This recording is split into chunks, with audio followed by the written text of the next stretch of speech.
Ayan mga loads. Yan yung setup ko.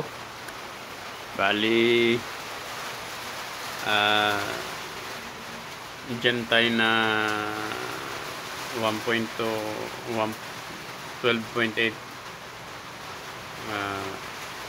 yan 100 nasa ako yan 1280 watts yan. Tapos ito yung pang ko Power MR na 20 lang ito 20 ampere. Tapos high frequency na boost ka. Ang problema nito, nakuha ko modified sine wave pala ito. Kala ko pure sine wave. Dala ko ron. Ayan.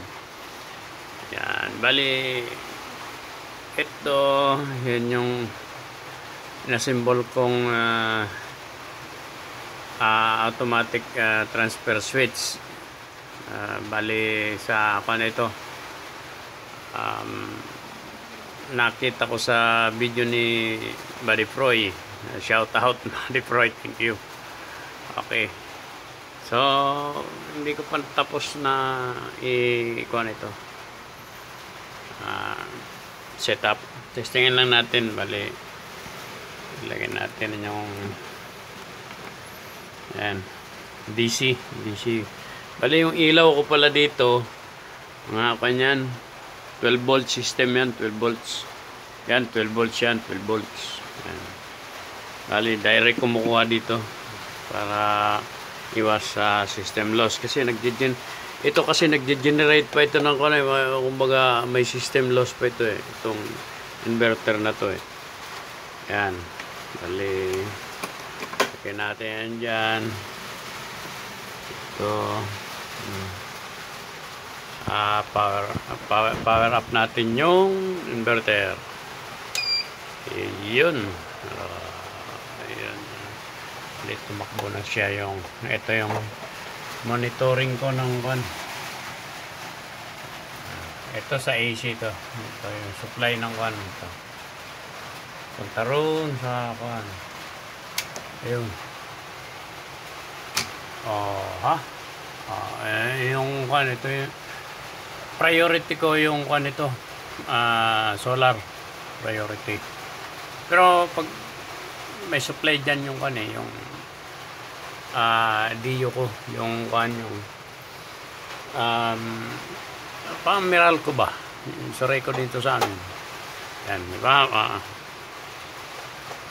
Patayin natin to, patayin ko to, ayan.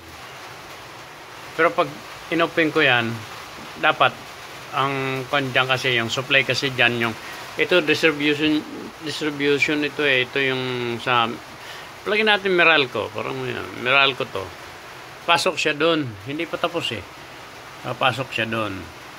Pero yung priority yon yung dito sa amin yung ito solar priority yan. Ngayon pag may supply yung solar, di ba, tataas ko to top breaker. Ayan. Yun, di ba? Ilaw yung automatic transfer switch, pero may delay yan Ayan. Yan pa lang. Sige.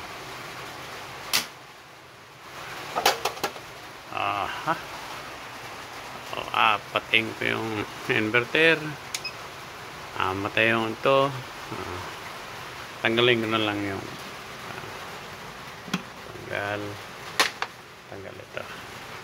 Pero kumukuha ko ng load ng ilaw. Ayan yung 12.9 yung battery ko. Kasi yung battery ko 12.8 by 100 Ah, so 1280 watts per hour. Yun. Ito 20 ampere lang ito 20 ampere. Tapos yung ko, na-over nga ako dito, na-over. Kasi 1,500 watts. Dapat kasi nito, dapat nag-toroidal na lang kasi ako. Pero wala, kulang na budget eh. Kaya makakabili ako ng battery. Ito, kaso wala na akong toroidal. Kaya sabi ko, bili na lang ako ng bili na lang ako ng inverter. At least, ang problema, yung nabili ko, hindi siya yon pure sine wave. Yung nabili ko, modified. Delikado to sa TV. Yung TV, kailangan. Pero yung computer, TV, lahat. Okay itong design na itong modified. Okay ito sa mga motor, mga induction motor, okay yan. Pero sa mga electronics na mukhang delikado yan kasi modified sine wave lang eh. Ayun. Ito yung build ko. Yan.